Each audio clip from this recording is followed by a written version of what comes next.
आजच्या व्हिडिओमध्ये आपल्याला एकदम चवदार आणि 2 मिनिटात बनणारी भेंडीची भाजी, सर्वांची फेवरेट आणि लहान मुलांना टिफिनला देण्यासाठी पण एकदम सोपी रेसिपी, पटकन बनणारी।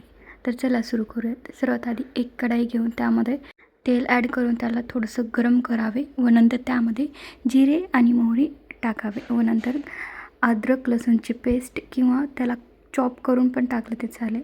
नंतर आपल्याला जी भेंडी लागणार आहे त्याला अगोदर धुवून व्यवस्थित एका कपड्यावरती काढून त्याला व्यवस्थित पुसून त्याला कट करायचं आहे, ज्या शेपमध्ये तुम्हाला करायचं आहे त्या शेपमध्ये।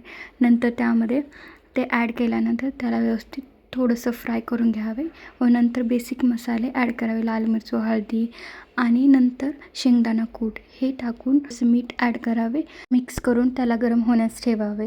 तुम्ही माझ्या पद्धतीने केलं तर भाजी बिलकुल चिकट होणार नाही। तर तुम्ही ही नक्की रेसिपी ट्राय करा। धन्यवाद।